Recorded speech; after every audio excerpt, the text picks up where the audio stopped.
Hello, मैं doctor किरण मिश्रा। मेरा ये वीडियो माइक्रो टीचिंग पे से है। माइक्रो टीचिंग क्या होती है, उसकी प्रोसेस क्या होती है, ये कब की जाती है, ज़रूरी क्यों है करना। माइक्रो टीचिंग की प्रोसेस सबसे पहले बता दूं। माइक्रो टीचिंग 5 और 10 मिनट्स की होती है। आप जब स्कूल में लेसन प्लान प्रेजेंट करने के लिए जाते हैं, इंटर्नशिप जिसको हम बोलेंगे, उसमें आप 40 मिनट्स 45 मिनट्स का लेसन प्लान आपका बनता है। लेकिन उसके पहले आपको कॉलेज में ही अपनी क्लास में माइक्रो टीचिंग करना ज़रूरी होती है। माइक्रो टीचिंग में स्किल्स होती हैं।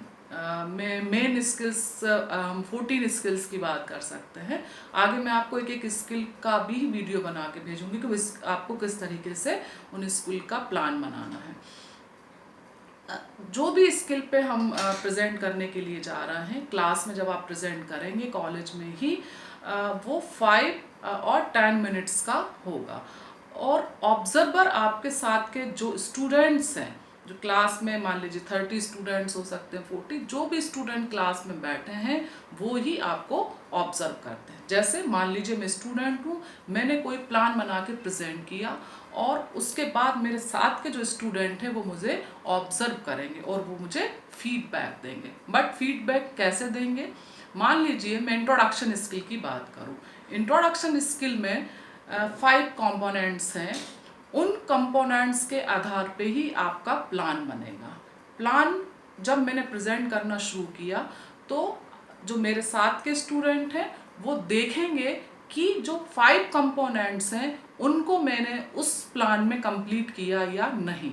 यदि मैंने कंप्लीट नहीं किया है, मान लीजिए 5 कंपोनेंट्स हैं और मैंने ओनली 3 कंपोनेंट्स को ही अपने प्लान में यूज़ किया, बट 2 कंपोनेंट्स मेरे यूज़ नहीं हो पाए, तो ऑब्जर्वर जो है वो बताएगा कि आपका जो प्लान था उसमें 3 कंपोनेंट्स यूज़ हुए हैं और 2 कंपोनेंट्स यूज़ नहीं हुए। मतलब कि मुझे ये फीडबैक मिला कि मुझे फिर से प्लान बनाना है और सेकंड प्लान जब मैं बनाऊंगी उसमें जो 2 कंपोनेंट्स में यूज़ नहीं कर पाई हूँ उनको मैं यूज़ करूँगी।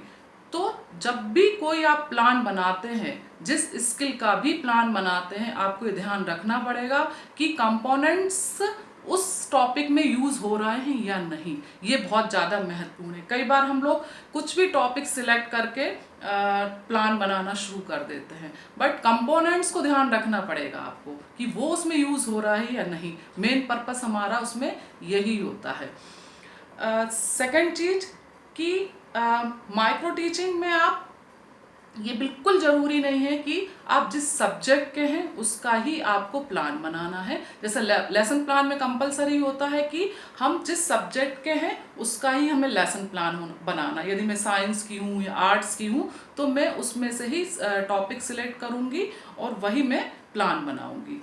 बट माइक्रो टीचिंग में इस तरीके का कुछ भी नहीं है। आप कोई भी टॉपिक ले सकते हैं और प्लान बना सकते हैं। तो माइक्रो टीचिंग की प्रोसेस यही होती है कि ये सबसे पहला पॉइंट इसमें है कि ये 5 या 10 मिनट्स की होती है। सेकंड पॉइंट, जब हम प्लान प्रेजेंट करते हैं तो आपके साथ के जो स्टूडेंट होते हैं वो आपको ऑब्जर्व करते हैं, उसके बाद वो आपको फीडबैक देते हैं।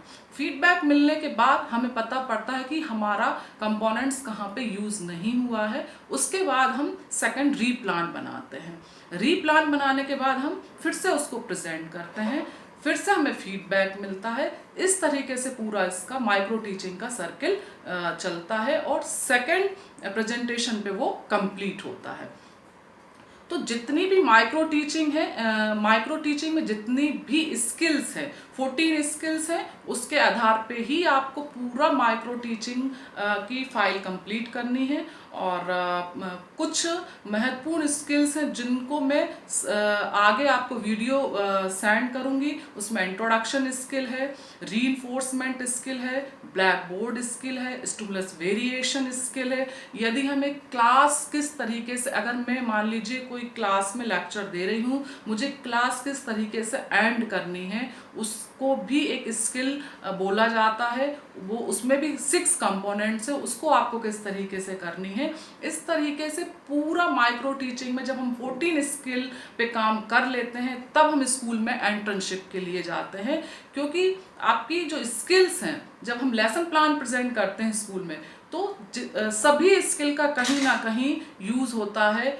एक लेसन प्लान में अधिकतर स्किल यूज़ होंगी, जैसे इंट्रोडक्शन स्किल भी यूज़ होगी जब मैं लेसन प्लान प्रेजेंट कर रही हूँ, स्टिमुलस वेरिएशन भी स्किल यूज़ होगी, ब्लैक बोर्ड स्किल भी यूज़ होगी, रीइंफोर्समेंट स्किल भी यूज़ होगी। इस तरीके से हमारी बहुत सारी स्किल वहाँ पे यूज़ होती हैं, लेकिन किस स्किल को कितना यूज़ करना है, किस तरीके से यूज़ करना है, ये बहुत ज़्यादा ज़रूरी है। तो इस तरीके से जैसे जैसे आगे और मैं वीडियो भेजूंगी तो उसमें सबसे पहले मैं आपको इंट्रोडक्शन स्किल के ही बारे में बताऊंगी कि आपको उसका प्लान किस तरीके से बनाना, फिर उसका रीप्लान किस तरीके से बनेगा, रीइंफोर्समेंट स्किल का भी किन कंपोनेंट्स के आधार पे आपको प्लान एंड रीप्लान बनाना है। Thank you.